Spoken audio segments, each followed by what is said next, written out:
great guests, and you're going to hear from some of them about today's announcement. We have Commissioner Manny Diaz, who's Commissioner of Education. We have Caleb Lovely, he's the Dean of Students for Charter Schools USA, Dr. Eddie Ruiz, who's the Florida State Superintendent for Charter Schools USA, Representative Jennifer Kennedy, Michelle Salzman, Senator Doug Broxson, Representative Alex Andrade, Sarah Peacock, mother of three from here in Escambia County, and we'll be hearing from some of these folks about what's happened right here, because I think we are highlighting today the legislature has passed. They haven't sent to me yet, but when they do send it to me, we will be signing House Bill 1285. And so this is a really, really comprehensive piece of education legislation. We're going to highlight a handful of the items today. Then when we get the bill, we'll talk about some of the other things in it, but there's really a lot. And of course, these are going to be good things that are in that, but we're building on a record of success in the state of Florida. After all, we've been rated #1 in education by U.S. News and World Report. We're #1 for parental involvement in education in all of America. We're #1 for education choice and education freedom in all of America. If you look the last year, we have the NAEP results. We were 3rd and 4th respectively in 4th grade reading and 4th grade math, and that was not true, say, 25 years ago in this state. So we continue to do more and more. And oh, by the way, throughout all of this, every single year I've been governor, we've provided money for increase in teacher salaries. We've provided more money for school districts, while we've also bolstered choice programs to where now we have more students participating in choice programs than any other state in the country, bar none. And that's a great testament to the leadership in Florida, particularly the legislators who've put a lot of these policies into place. So we're happy about that. And so we're here today to be able to highlight this bill, and we'll sign it hopefully soon when we get it from the legislature. But one of the things that this does is it addresses, and that's why we're here at Warrington Prep, because it's the turnaround school program that the state of Florida has. And I think most people know if you receive 2 straight D's or F on your school grade, then you are put into something called a turnaround status. And that is something that means that the school district has 2 years to implement a plan for improvement. Now, that did not work here in Escambia County with this school when this has happened, and this has happened over a number of years. And so last year, Warrington Middle School ended up becoming Warrington Preparatory Academy and opened its doors as a charter school run by Charter Schools USA. And the issue why we're focusing here, first you're going to hear about what that has meant for the students here. And I think people are going to say it's been largely a positive thing that's happened. But this is not something that happened easily. There was a lot of gnashing of teeth. There was a lot of dragging the feet. When you have these schools that are in turnaround status, a district has options in terms of how to remediate, one of which is so you can bring in an outside operator, you can convert it to a charter school, or you can just close the school and try something in other parts of your jurisdiction. Here, they had tried some stuff locally. It didn't work. So then they said, we're going to do the charter, but it took forever to be able to do the charter contract. And so the Department of Education and the State Board both got to go in and say, okay, listen, the statute says that you have to choose a path forward. You have to execute that path forward. And if you don't do it soon, then we're going to withhold your salaries for the school board. Well, they changed their tune very quickly then, and they got in and did a contract with Charter Schools USA to bring us to where we are today. But that's not what we want to be happening, where this stuff takes forever today. I mean, if you have a school that's getting F grades, we need to remediate very quickly. If you drag your feet for 3 or 4 years, those are 3 or 4 years of students that are not getting the type of education that they should be getting here in the state of Florida. So this bill is really going to add some oomph to our turnaround school status in terms of the charter school component of that. So there's a couple things. One is, I think most importantly, districts are going to have to act promptly to do this. And once you're in turnaround status, if you choose that charter school route, you got to enter into a contract and you got to move forward so that we can get a change for the better. So that's going to be really, really important. So what happened here in terms of the length of time is not something that's going to happen going forward. The other thing is when a school's converted into a charter, the charter school, now normally charter school, it is a public school, not controlled by the school district. You got to take all comers, similar to like a public school would do, but not necessarily limited to geography like the traditional public school model would be. But this one will show preference for the previous school zone that serves that grade level. So if you did have students here prior to the transition, when it goes to charter, we want to make sure the kids that were not being served well are first in line to be able to have a step up. And I think that that makes a lot of sense for how the legislature structured this. Also, when you're in turnaround status and you go the charter route, charter school's not going to be charged rent or an administrative fee. We want to make sure that we're easing the burdens so that we can focus solely on turning around a poor performing school. And this piece of legislation does that. So we are really beefing up our turnaround school status. This, even though it took a long time, I think this school year is testament that there's been a lot of improvements as a result of what's happened. And you'll hear from some of the people that can talk about some of the things that have been done. But if you know something's not working, we have a responsibility to act and act quickly. We shouldn't be dragging our feet. This shouldn't be taking years and years. You act and you remediate, and that's what this bill's doing. The other thing this bill does that I think is relevant, particularly in this part of the state, is we signed parental rights in education. We signed a Parents' Bill of Rights in the state of Florida. We also signed bills to give parents visibility on the curriculum that is being used in their kids' schools. And unfortunately, there have been things that are clearly inappropriate for young kids that have been jammed into the curriculum. You will literally have a parent that will be dissatisfied with one of the books, and they will go to a school board. This happens all around the country, and they'll start reading from it, or they'll start showing these graphic imagery, and the school board members, oh, you can't do that here. That's inappropriate to be doing in a public forum. Well, if it's inappropriate to be doing at a school board meeting, how's it okay to be done in 6th grade? I mean, give me a break. So parents have done this, and it's important that we give parents the wherewithal to make sure that what is being done in our schools is both age and developmentally appropriate. And we're going to continue to do that.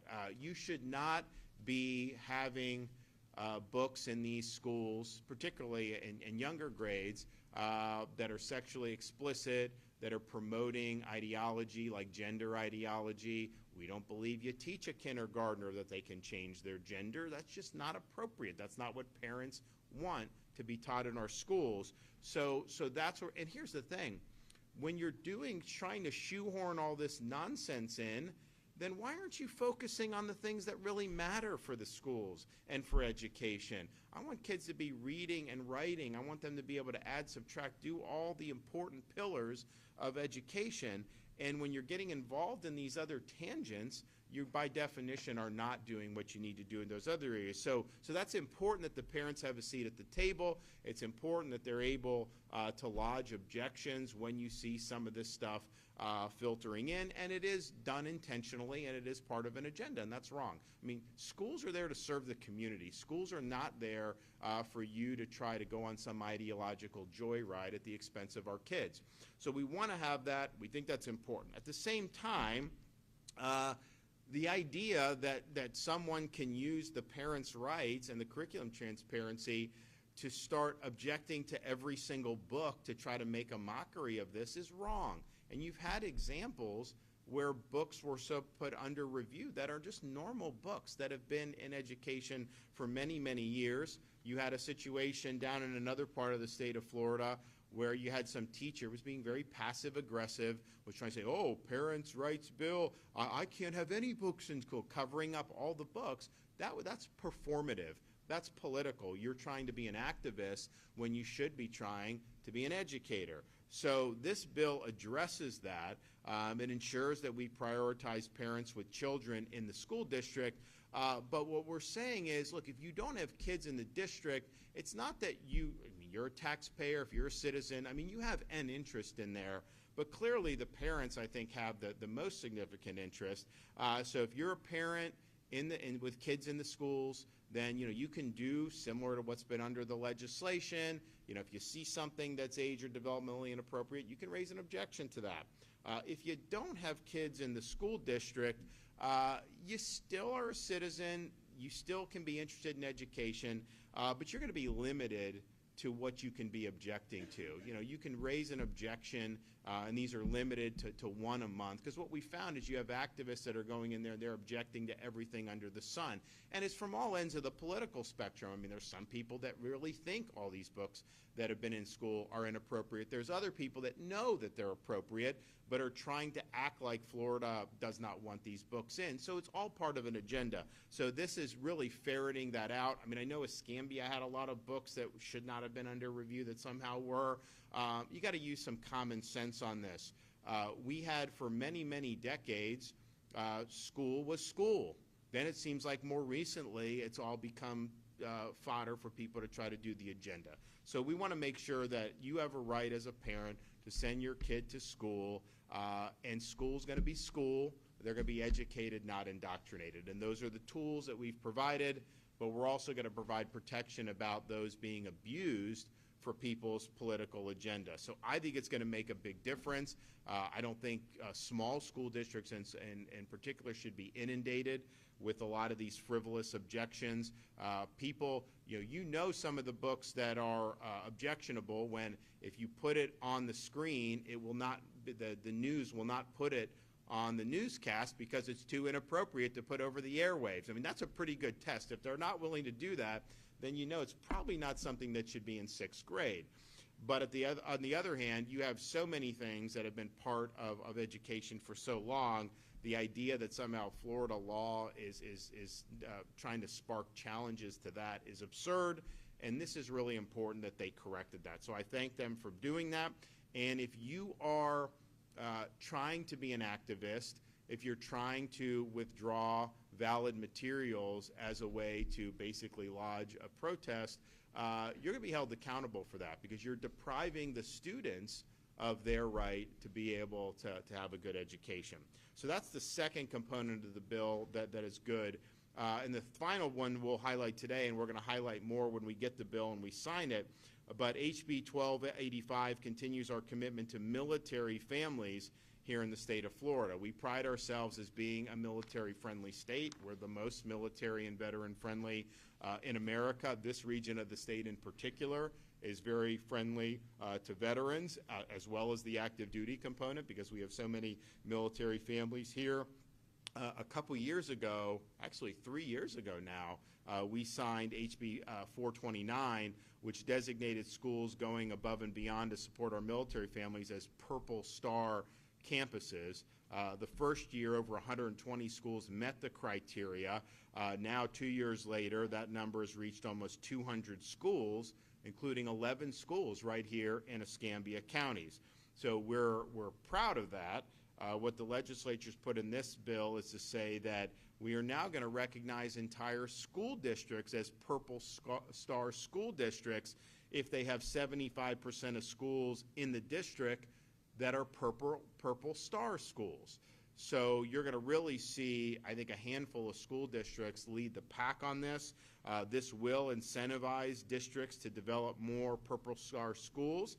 This is a program that's open to all Floridians, public and private schools participating in the scholarship program, charter schools, you name it.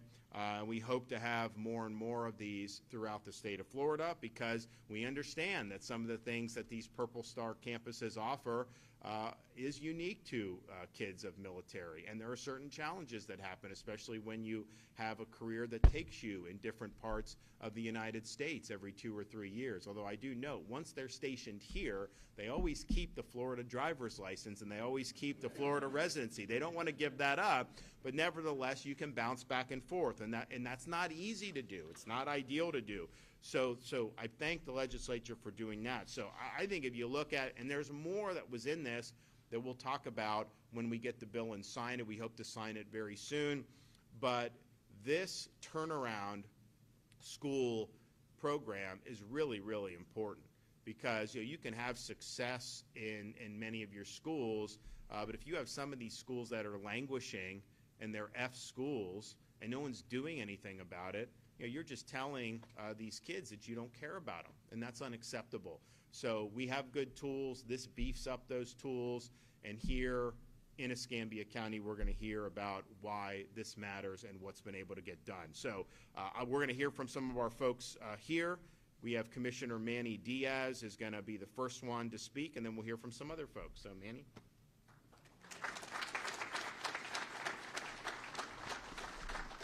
Thank you, Governor. And like you said, in Florida, we're tasked with serving all students, not just some students, and we're committed to taking swift, positive action when our schools are in peril. And it's so great to be here at Warrington today, because the last time we were here, I was here, and I was fortunate to be here with Senator Doug Broxson, Representative Andrade, Representative Salzman, and I want to thank you for continuing that sense of urgency through that process to make sure to get us where we are here today.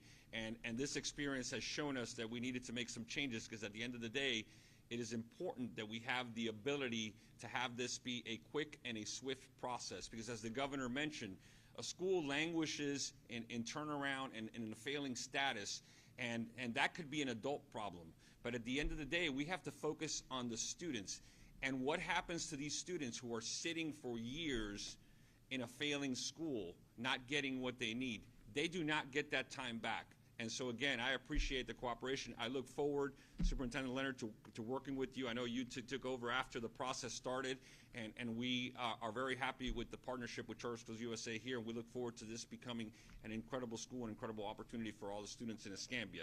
Today's legislation spells out the responsibilities of a school district when implementing the turnaround plan for a failing public schools that closes and reopens as a charter school.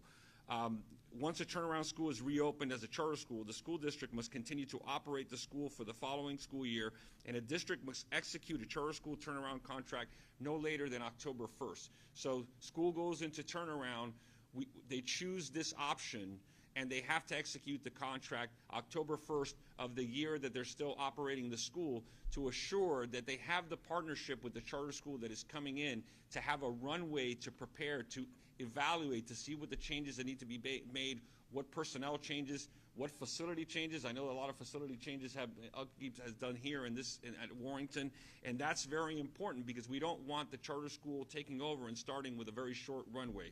During this period, charter schools will have the opportunity to evaluate all of the programs and personnel and assigned at the school in preparation for assuming full control July 1st. So the next July 1st, after the October contract is signed. The district may not reduce or remove resources from the school at that time. It's very important that we give the operator the opportunity, with all the resources are there, to make that evaluation, to be able to see what programming and what personnel are kept. Also, this enshrines in statute what was done in the contract here, which is you had a school that was in the turnaround process, in the failure process, and you had students that didn't know where they were going to go. Like the governor mentioned, charter schools are open enrollment. This makes it so that we make sure that the students are in the service area, within the geographical service area, have first preference to remain at the school once the charter takes over. This ensures that there's a fair and timely process that is efficient, and parents aren't scrambling to figure out where they're going to put their child. Now, it doesn't mean they don't have other options. I know there are, in this case, there's other open enrollment options, but if parents want to stay in their neighborhood school once the transition happens, it's allowed. In talking about the book challenges, it protects the process for parents to object to inappropriate books in their child's school. Let me be clear, no pornographic materials belong in our schools. That is what the governor has been saying all along, and we have continued to harp on that. There's this false narrative about banning books. No, what we're looking at is removing books that don't belong in a school. But as the governor said, and thanks to this leadership, we've been able to make this change in this bill to make sure that we're not abusing the process. If you're a parent, by all means, you have all of those challenges at your disposal. And now the parents are thankfully paying attention to what's going on in our schools and what books are on the shelves. You have the ability to do those challenges. But unfortunately, we've had people that have taken advantage of the current law to overwhelm districts with book challenges, knowing full well that there is nothing wrong with those books, just to create a narrative to be able to say that Florida is banning books, and quite often to attack our governor. And it's absurd. This brings us back to a process that allows parents, and it even allows our taxpayers in the county where the schools are, to have one challenge a month for up to 12. That'll make the process easier for the district to get through, because you can actually review the book in a timely manner and make sure that it gets back on the shelves, or it is moved. And sometimes during this process, books may be moved levels, right? We don't put a trigonometry book in an elementary school, right? We can move books that don't belong for smaller kids that may be more appropriate for middle school or high school, and that doesn't mean that we're banning a book. So again, in Florida, we just continue to remain #1 for school choice, for education overall, and thanks to this governor for parent rights. And Governor, I want to thank you again for your leadership on this. Sure. All right, Dr. Eddie Ruiz from Charter School USA.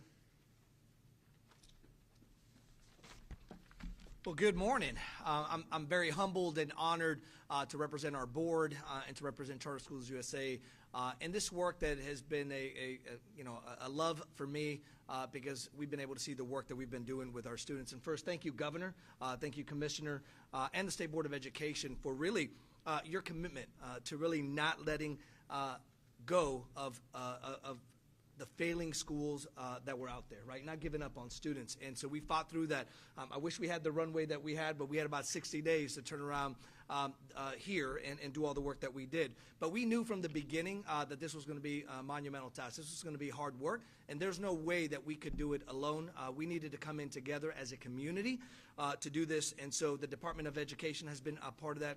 Keith Leonard and the District of Escambia has been part of that. And anyone else, we opened up our arms and said, who can come and help us lift up Warrington Prep? And a lot of people stepped up to help. The bill the governor is going to sign hopefully here soon around turnaround will help future struggling schools to be able to get more streamlined fashion. We were the guinea pigs. We didn't get that right away. We've been getting help, but this bill will really open up the red tape that maybe is out there to get action down to where students need it and do what's right for students at the end of the day. The district, they've stood hand in hand with us during the process. Whatever you need, let's get it done, because they realize we're in this together, and it's about our kids here in Escambia County. So I appreciate that, and thank you for doing what's right. And then other partners that really have stepped up and said, hey, I raised my hand, let's partner together, and that's one, NAS Pensacola. They did a program with us for Star-Based 2.0. They're here working with our students every 2 weeks, working with our 6th grade students on a STEM-based project. And so we're the only ones in the district that they're doing that with, and we are super excited to see that continue and progress towards the future. We received a large grant for Triumph Gulf Coast to help workforce education, not only for our students around certification, but helping our parents and our community. So we're excited to go on that venture, and I know David Baer is here with the foundation, so I appreciate us believing in us here at Warrington and our board to do the work that we're going to do here over the next 10 years. I have to say that there's no work, the transformation that has been done here in the turnaround, if it wasn't for our teachers, our staff, and our leaders that have really been here from day one, that saw the mission and said, hey, sign me up, I want to do what's right for students. It wasn't about pay, it wasn't about politics, it was about what can we do for the students here at Warrington, and they stepped up. And they've been here since, and they have been working their boots on the ground, and we couldn't do the work that we see here without those teachers and staff and leaders. So I want to really thank them. We continue to provide support and training for them, building the trust. There's a lot of trust that has to happen in this community, and we've been doing that. And we've got a long way to go. We're not there yet, but we are definitely moving in the right direction.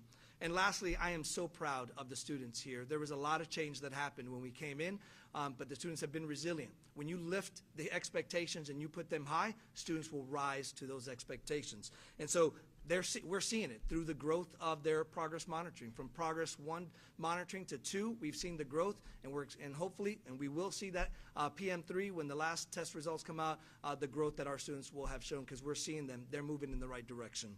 And so I'm so excited about the things to come for our next school year here at Warrenton, and continue to ask the community members to step up. We've got to do this together. And again, thank you, Governor, thank you, Commissioner, for allowing us to do the work here at Warrenton.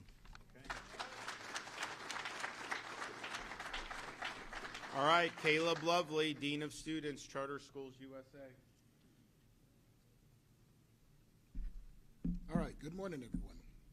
Hi, my name is Caleb Lovely. I want to take this time to just thank our governor. Thank you so much for coming out. Thank you, Board of Education, and our local government and their perspectives. I'm going to let you know that I've been here for 10 years. I was here when we were a public school with the Escambia County School District, and we will not negate the effort that Escambia County put forth for our school and our population. We pushed, and unfortunately we just weren't there, but I love the fact that we are now on a trajectory of growth and passion when it comes to making sure our students are prepared for not only success in their lives, but the future generations that's following. So, again, I've been here for 10 years. I used to be the band director. I'm currently the dean. I've worked in different positions here at the school, and I call this my home. These are not these kids, these are my kids. This is not this community, this is my community. And here I am to represent not only this community, but the growth and the future that we have for our students and for our parents and for our community members. I want to make sure that we understand that CSUSA did this in under 60 days. The growth that was taking place in under 60 days is exponential. I have a saying that actions speak louder than words, and where words fail, CSUSA stepped up, and they stepped into a part that other people considered to be not worth it. CSUSA stands tall and states specifically that we will not give up on our relentless commitment to students' greatness in school and in life, and they show it every day. Our superintendent is here almost every other month. We have representatives coming to make sure that our teachers are supported, our student is supported. We have Parent University who give out resources with our connections with our parent liaison. We are always committed to making sure our growth is there. We're going to make sure we see this hope in our students. Our students walk the halls with their heads high now. They say they have some place to go, and they have to get there quickly. And education is one of the biggest steps that they can take to achieve that and prove everybody else wrong. It is who we are. We get to tell our story. Everyone else kept telling us who we were. But now we have that opportunity in the platform to tell everybody who we are. And we're going to show you in our data, we're going to show you in our efforts, in our culture. And I am so proud to be a part of that transition. Regardless of what everyone says, we're in this together. Here at Warrenton, we have a saying that says, together we rise and we rise together. It is not us versus them. It is everyone here together making those steps necessary for the growth of our students and our community. Now, I will let you know that in those less than 60 days, there were so many heavy pushes. But the staff that stepped in and stepped up, their shoulders are broad. And I'm a big man too, and I can carry a lot. But the load gets lighter when we have the people in the right places who care, who put forth the passion, the purpose passion that is backed by integrity, that digs into what is called the grit that is necessary for our school to be, not only our school, but our community to be that platform that people can look up to when it comes to education. Not only education, but the change that is necessary for the educational process. And I'm just so thankful to be a part of that. Here I am, a dean in title, but these are my kids. This is my community. And I love the fact that our teachers get to do that. They get to do what they came to do as an educator. They're not just teaching a subject, they're teaching a whole child. They have a platform and a process and a program that is going to not only build them integrity and internal, but give them those steps and those platforms for our students to spread their wings and be able to reach beyond measure. As a person who's been in every type of system that said that I couldn't, I prove every system wrong. and that is why I'm here for our students. And every teacher who wants to be that type of impactful person, come join us. Be a part of the growth of greatness when it comes to making sure our students and our population can say, regardless of where I come from, I can get to where I want to be, and even reach further than that. Some of our students didn't know they had the capability to be great until somebody spoke into them. And so I beg and I plead that anyone who wants to be a part of that greatness, be a part of the growth, be a part of the greatness. Join the Warrenton team. It is not easy. My shoulders are broad. I'm a big man, I know. I'm on a diet, don't worry. But the more people we have to support, the easier the lift will be. So come be a part of the growth. Watch us grow. Watch us change what it means to be successful. So if you would take this time, repeat after me. Together we rise. Together we rise. And we rise together. We rise together. Now say it like you mean it. Together we rise. Together we rise. And we rise together. We rise together. And so as we speak into our students and as we speak into our community, be a part of the change that is necessary for growth. It is not easy, and we're making those incremental steps, but I promise you, it will be worth it because every single student matters. And be a part of it. Don't talk about it, be about it. Thank you.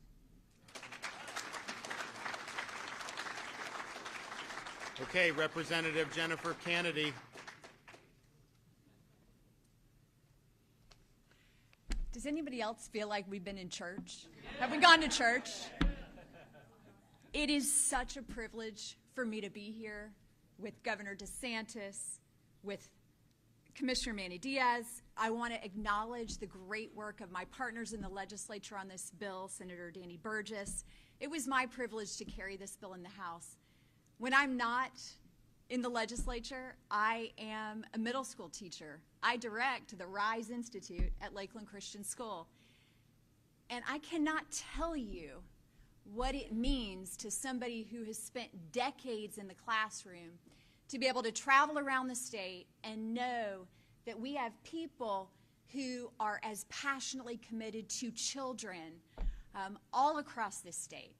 And not just those of us in the legislature, in the House and the Senate that care about this, the governor who is passionately committed. There are educators, there are school administrators, there are people all around our state who care more about what is good for children than what is easy for grown-ups. And when we all are focused on children, then we see extraordinary things happen. So I want to talk just for a second, in addition to what the governor has talked about and what the others have already talked about, I want to tell you just a couple of things that this bill does. HB 1285 prevents students with a disability from being placed in a dropout prevention program or an academic prevention, academic intervention program solely because of a disability. This bill is going to require that we treat students as the individuals that they are and make sure that they are in the best learning environment for them. And for those students that are placed in those academic intervention and dropout program, it's going to require that they have individualized learning goals, that we are focused on what they need to do in order to be successful, and we are passionately committed to their success. This bill also allows for specialized transfer degrees so that students who are in our state college system that want careers in STEM fields are going to be able to continue to get the scholarship dollars that they need in order to make those dreams come true, because it is about what is good for students, because what is good for students is what is good for our state.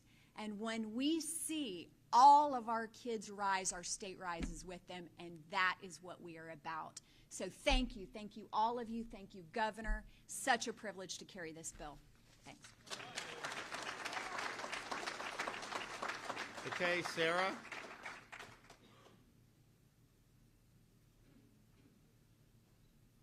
So I guess I got to follow all of these wonderful people here.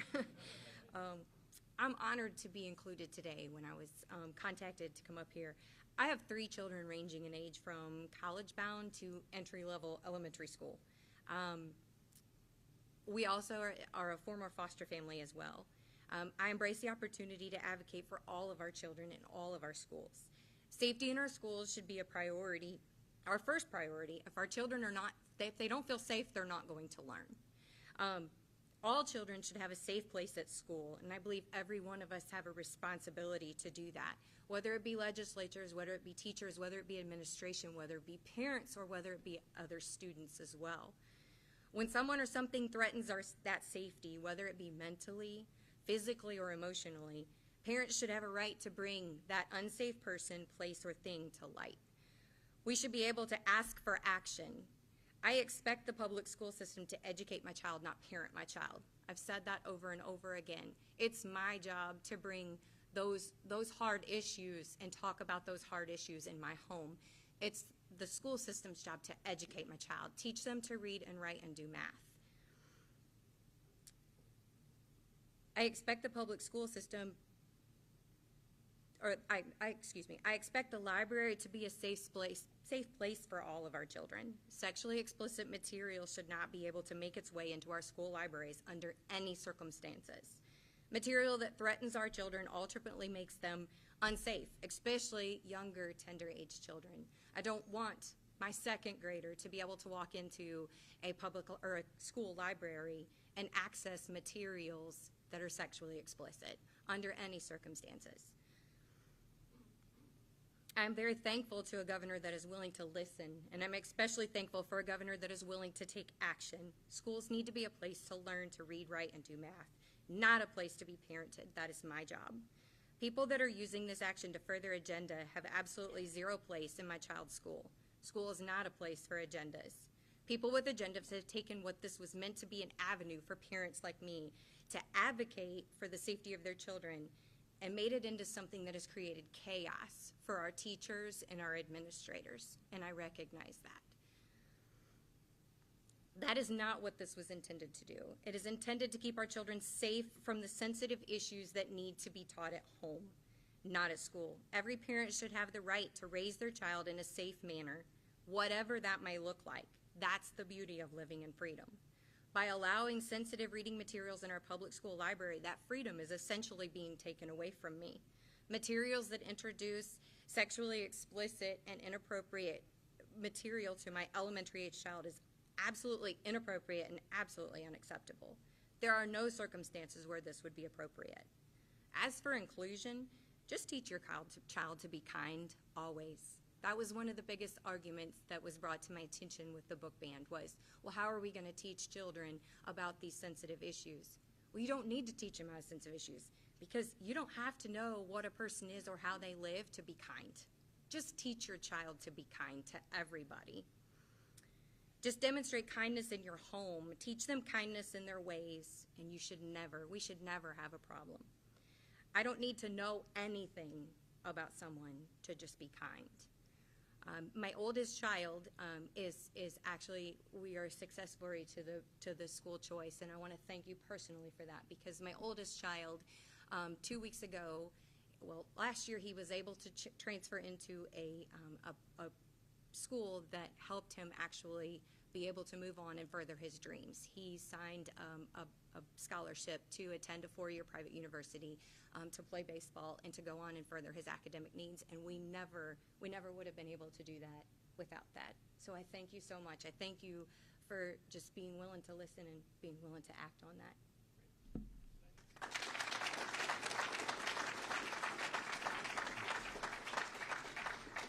Well, I really appreciate everybody coming out. Look, we have a turnaround school program because we aren't going to just accept failure and throw up our hands and say there's nothing that we can do about it. We believe that every kid in this state has potential. I don't care if you're rich, I don't care if you're poor, I don't care if you're black, I don't care if you're white. You can succeed in this state if you work hard and you have a good environment and be able to do that. So it's our responsibility to ensure that if a school's failing, that we have prompt action taken to be able to put it on a better path. That's what's happened here in Escambia County. With this legislation, that's going to happen more frequently all across the state of Florida. So I'm proud of the legislature for doing this. I know we're expecting to get this bill soon. There's other provisions. I think the representative highlighted some others. It's a pretty comprehensive piece of legislation. We'll talk about those when we sign the bill, which will probably be very soon. But for today here at this turnaround school, we want to make sure that all of our schools are able to do well. And we're going to make sure that we have policy in place to get that done. So thanks everyone who's been a part of it, and I look forward to signing this into law very, very soon. Okay, do we have any questions? Yes, sir. Number of schools in this district at or near failing levels. Given how this decision was made to turn this into a charter school, do you trust this school board's plans to turn around those schools, or would you rather see companies like Charter Schools USA come in and take over? I think each individual situation is based on what's going on in the school. I don't think there's one answer for every single example of a school that may not be doing well. There are times where you can have remediation within a district that can be successful.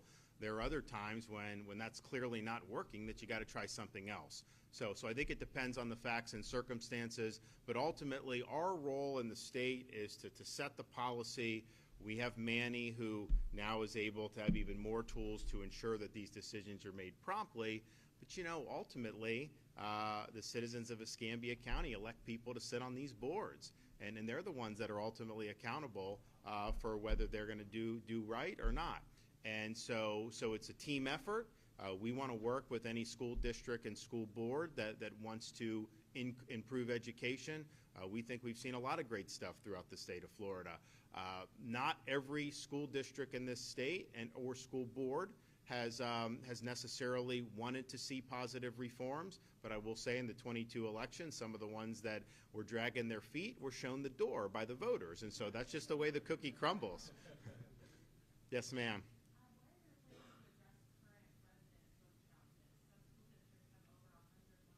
So this bill will do that. So basically, if you don't have a kid in the school district, you can challenge one book per month.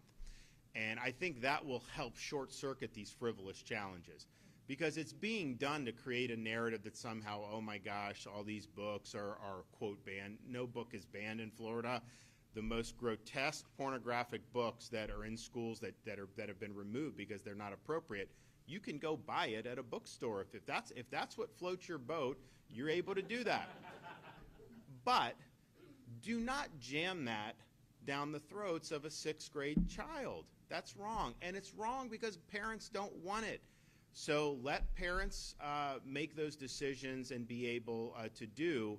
But the frivolous book challenges need to stop. What's gone on in this county has not been something that the law has tried to do. In fact, just the opposite. So we want to make sure that hopefully and you know, look, in spite of the media, some of the narratives that get put out there, most school districts like Manny have almost no removals or very little challenges for this. A lot of the school districts aren't even messing with some of the nonsense that's being done. There are some that are doing. There's one in particular that's got some really bad stuff the parents are fighting, and I know the state's looking at what it can do. But my ideal would be that none of this, that no parent would have to go in and register an objection. You know, when I was growing up, we didn't have books that were a problem. No one said anything. It was like you did normal school. Now all of a sudden it's like you're trying to pursue an agenda. So we're not going to do that. But just as it's wrong for a school district, an activist, teacher, a school union to try to impose an agenda on the students, it's also wrong for citizen activists or parents to do these passive aggressive false challenges to try to act like somehow, you know, we don't want education in Florida. So this bill does correct that. Now there was thought about, I know the legislature thought about, should we just say if you don't have a kid in school, you shouldn't be able to do anything? And I think ultimately what they did was right, because yeah, you may not have kids in school, but if you're a resident and a taxpayer, you have a right to be concerned about what's going on in the schools. I think that's an important part of the community. So to say that they can't be involved at all was probably too far, but clearly this has been abused. Clearly, people are trying to pursue an agenda, and we're saying that is not consistent with the state laws or state policies governing these matters. I mean, the number of challenges should be very rare. And if you look at some of the most problematic books, that is a very, very small number of the total amount of books that are being done. And so it's a small thing, but I think it's indicative of what's the purpose of education. Is the purpose of education to impose an agenda on the students? Not what I believe, not what our founding fathers believed. I think the purpose of education is to provide students with the tools to be able to acquire knowledge and think for themselves. And that's really what we're striving for here in the state of Florida.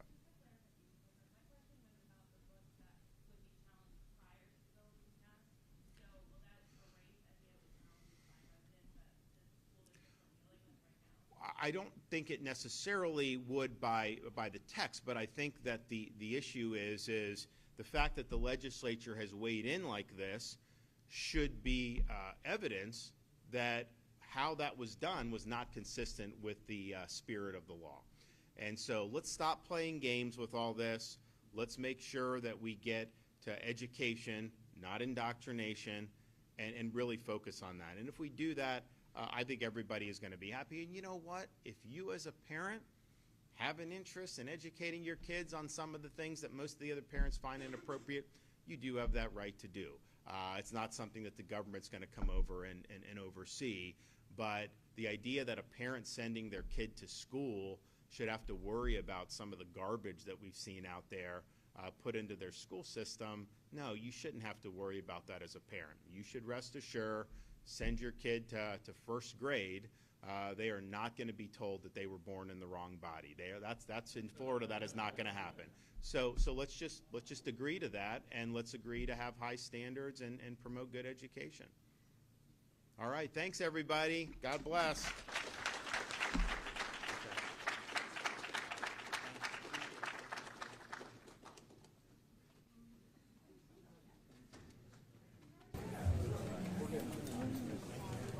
Thank you.